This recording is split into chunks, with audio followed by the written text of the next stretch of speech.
Ogun State, the cradle of education and civilization in Nigeria, will play host to critical stakeholders in the education sector and very senior officers of the Nigeria Police Force as the Inspector General of Police, IGP Kayode Adeolu-Egbetokun, PhD, NPM, unveils the Safe School Project and Training of Schools Protection Squad to safeguard all schools in Ogun State from any attack. Theme: strengthening security resilience and integration of host communities in the protection of education as well as the training of the Schools Protection Squad. Special guest of honor, His Excellency Prince Dapo Abiodun, the Governor, Ogun State. Chief host, CP Abiodun Alamutu, the Commissioner of Police, Ogun State Command. Host, CP Lanre Ogulowo, PhD. Head, Safe School Unit, Force Headquarters, Abuja. Announcer, ACP Olumuyiwa Adejobi, Force Public Relations Officer. Safe Schools Project, an initiative of the Federal Government of Nigeria, activated by the 22nd Indigenous Inspector General of Police. He is a two-time special advisor to the Governor of the State on education. She got an appointment after she had worked with Lagos State to develop the education of the Lagos State. She worked very closely with former Governor Babatunde Fashola SAN. Distinguished ladies and gentlemen, since she came to Ogun State, she has done exceptionally well. She has digitalized our classrooms and looking very interactive, and the most of all that things. Time will not permit me to go further. Thank you so much. Ladies and gentlemen, good afternoon, distinguished guests, distinguished ladies and gentlemen, all the wonderful security agencies. I don't want to call one and say I'm not calling the other, because when CP Ajogu was calling them, he was actually using a particular order, and I don't want to miss it because I'm a bloody civilian. So please forgive me today. So good afternoon, everybody. I want to thank you so much for inviting us this afternoon. And can I just say a wonderful thank you to the PRO for what you have actually put together, even the whole body that has put this together. Because when I received the letter from the Commissioner of Police, I was quite dazed, because this is something that has been long overdue. Let's put our hands together to celebrate the police movement. Thank you very much. Ladies and gentlemen, esteemed guests, teachers and students, today I want to talk about a critical issue that affects us all: safety in our schools. As we gather here today, I want to emphasize that safety is everyone's responsibility. And when I say everyone, I'm talking about security agencies, I'm talking about us, the government, I'm talking about all our parents, and I'm talking about our children. As we gather here, we must be able to create a secure and supportive learning environment for our students, because no student can learn in an unconducive learning environment. So safety in schools is not just about preventing accidents or violent incidents. It's also about creating a culture of respect, empathy, and inclusivity. And how do we do that? I don't know if we have teachers in the house, but believe you me, it starts from every teacher. I'm sure, the MC, I'll come and say thank you so much to you, because I don't know where you got that profile, but I really want to appreciate you. But what I'm saying here is everybody will know that I was once in the classroom, and security, safety of our children, it starts from the way we teach our children. It starts from the content of what our children are learning. It starts from how far you are. Before you invite somebody else to come and actually help you to discipline people in your house, how are you in your school? Do you call a spade? Or are you somebody that when children actually come to school, you say, oh, just continue like that, I'm not going to say anything. So what I'm saying in essence is every stakeholder has got to take responsibilities. We cannot afford to leave it just for security agencies. There are some schools that will need security agencies, but don't forget the 21st century child, the moment that child keep on seeing weapons every day, what are you doing to that child? You talk to the child. Because if there are countries in this world where we don't even carry weapons to schools, and they still manage their schools effectively, why is that? that's because of him, and he has refused to do his work, and that's why he sat beside me and I said, you've caused the whole problem. Because the data that we are talking about, that with data, you cannot teach in London schools without having your CRB. That's Criminal Record Bureau. You have to get it checked. They want to know the kind of person you are before you come into our schools, before you handle any child that is under 18. But do we have the data to show that today? Some schools have started in some states of Nigeria. That's something that I'm going to implore our security agencies to please look into, because we need to have criminal record check. Criminals will leave. I mean, if I give you an example, pedophiles, they will leave some schools. They will go to other schools. I remember there was a case that came into my office one day. A particular vice principal who has had sexual offense cases because he would put padlock down, and anybody that picks the padlock will start looking for the guy. And you don't stop until he sleeps with you. So when I was going to handle the case, I called my husband in Lagos and I said, I'm about to do a case. Just in case I take padlock and I end up going to sleep with another man, this is what has happened. And he said, must you do the case? Why not the commissioner? I said, commissioner has thrown the case to you. But what I'm trying to bring out is, please, it is everybody's responsibility.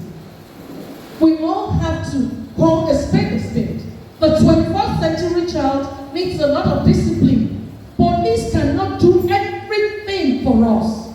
We have got to take our time and train our children at home. We've got to train our children. We've got to set standards in our school. Unfortunately, safety concerns in schools are on the rise. Bullying, harassment, violence are just few examples of the challenges that we are facing. Moreover, natural disasters, accidents, and other emergencies can also pose a significant threat to student safety. So what can we do to ensure safety in our schools? Number one, we need to promote a culture of reporting incidents. Because when police says, when they talk to us this afternoon, they said, we are everybody's friend. We appreciate them. But what actually destroys the police case is where we don't have records of incidents. And that's something that we normally tell teachers. Let's make sure we have records. And I'll give you another instance because I was in classroom for a very long time. I remember a case, I was called, I was actually summoned, this was in England. And a Nigerian parent went to report me and said, this particular teacher is always speaking on my child. I don't know what I've done. And my head teacher then said, that's not okay. But I mean, let me call her. So when I was coming, I held on to my folder, and when I got to her, the way she was ranting and everything, I looked at her and I kept quiet. But I said, Madam, I'm so sorry if that's the way you are feeling. I'm actually apologizing for that. So I gave her the folder and said, I'd like you to flip through my folder. When she flipped through the first 10 pages, it was her child's handwriting.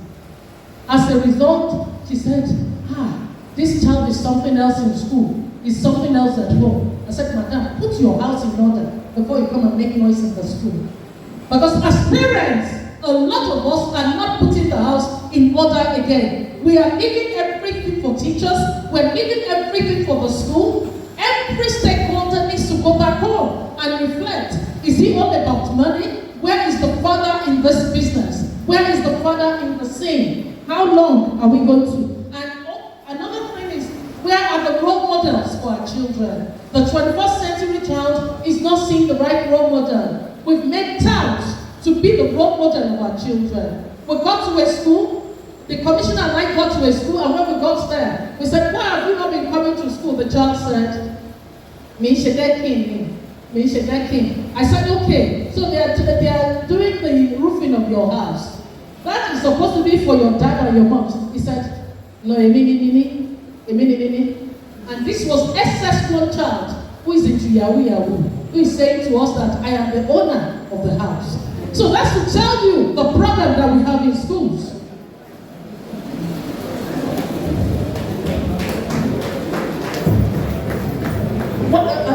Secondly, we need to provide adequate training and resources for our staff and students. And And when I say trainings, I love all the security agencies seated in the house. Train us. Help us. A lot of people can be more assertive if they know what to look out for. Because you cannot. Our police they're tired. Forgive me. They're not enough for the work that we have. For public schools alone in Ogun State, we've got 2,074 schools. How many police are we going to deploy to those places? Where are the police officers? So there has to be trainings, empowerment. The more you empower us to know what to look out for in the 21st century, that will help us. So this includes training on first aid, emergency response procedures, and conflict resolution. We also need to ensure that our staff and students are equipped with the necessary skills and knowledge to respond to emergencies. Number 3, we need to ensure that our school infrastructure is safe and secure. Who owns that problem? Whose problem is that? Government. We have our own role. That's why I said everybody is a stakeholder here. There are some, because when you enter a very good home, very neat, you are likely to behave better. But when you enter a place where the window is already broken, the doors are broken, you are likely to become a non-entity as well. So all those things, we need good environment that can actually help our children. And believe you me, we're one of the states that is doing a lot, particularly with learning environment. So, number 4, we need to foster strong relationship between students, between our GPOs. Because what I tell principals of schools, when they post you to a school, go and look out for your DPO. Make your DPO your best friend. Have your DPO's number. Occasionally when it's Christmas is coming now. Take something, a nice hamper would be nice for your DPO. Just go and greet him. Let somebody take it to him. Because you must have a relationship. And the same thing applies to our parents as well. So it's very important, teachers and parents. When we work together, we can identify potential safety concerns and address them before they become major issues. Something that I wrote down when CP Ajomu was talking was, in Nigeria, enough of us reacting to problems. We need to be more proactive. What are the strategies that we're going to have to actually stop it from happening before it happens? Because sometimes what gets me so annoyed in Nigeria is with a problem comes, that's when we start running helter-skelter. What strategies did we put in place before to actually control this from happening? So that's why all agencies, we've all got to work together and see what we can do. Finally, we need to prioritize student well-being and mental health. When students feel supported and cared for, they are less likely to engage in risky behaviors or experience mental health issues. To achieve all these goals, we need to work together as a community. We need to support each other. We need to listen to each other's concerns and work collaboratively to address safety concerns. In conclusion, safety in schools is a collective responsibility. We all have a role to play in creating a safe, supportive, and inclusive learning environment. Let us work together to ensure that our schools and our places where students can thrive, where they can grow, and where they can reach their full potential. Thank you so much for being here. All right, thank you. That's where we're going to. Next is. Like the moderator said earlier, is the initiative of the Federal Police, IDP, Coyote, Ethiopia, NPM, PhD NPM. The project or the program itself is a federal government initiative. But each agency involved has been mandated to deliver. How we deliver, of course, there is a masterpiece or whatever on a template, but at least we go on our own ways to just have the maximum impact. We have this school protection squad established in all the states of the country. Though this phase of the project is for 18 states. And what we envisage, or the purpose for it, is that The commands have responsibility to maintain life and property in their jurisdiction.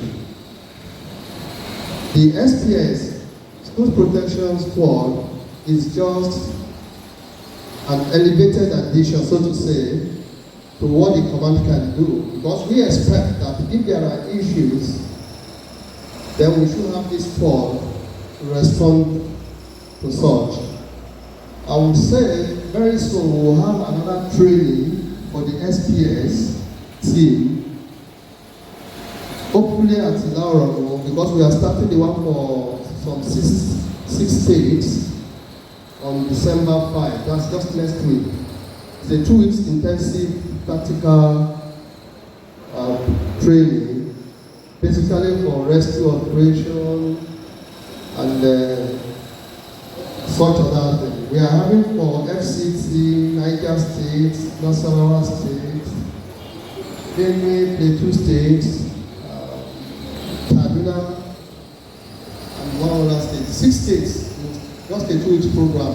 So God giving us time and space. After by the new year, we will arrange the one for Southwest, comprising Lagos, Ondo, Ekiti, join with Delta, Anambra, hopefully at PMM, Training School in Laorogo. The one we are having next week is at Ede Hills. So we thank you for your time. Our colleagues from other sectors, the non-state actors, we do appreciate your work. And the idea for this is that it's a whole society approach. Whole society in the sense that everybody has a role to play. We made this clear yesterday. If you are a traffic warden, for instance, that is your work in place controlling traffic on the road. You could ask, what have I got to do with it? You've got everything to do with it. But if you see straight movement, if you see straight people driving, you are just to alert necessary quarters for action. The pupil, as young as they are, when they see what is training in their school, we expect them to raise some alarm. So we are all working together. The Civil Defense in Abuja is the lead agency for this project. But all of us are working collaboratively and we are playing our role.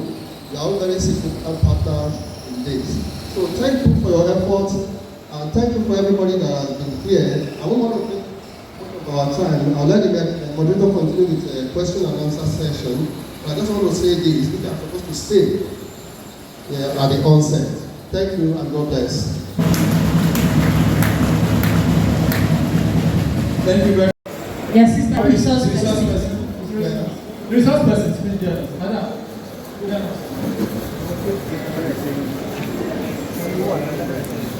A Holy Children's School. Population is all of you. Is when you take this and I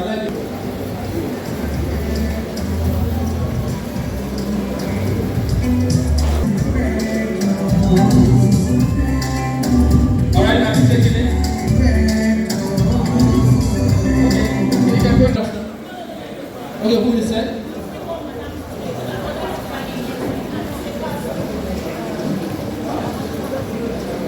Oh, okay, Your Excellency, we're back to say. Several school operating several school.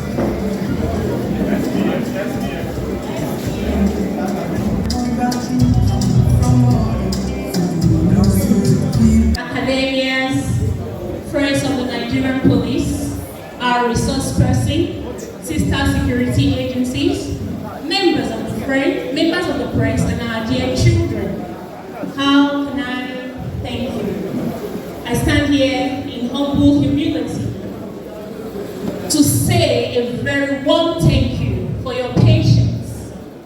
Thank you for attending this seminar that has started since yesterday. A lot has been said. A lot of intelligence and information has been passed from all our resource persons and also from other experts, policemen who have come together. My my little friend over there who was asking.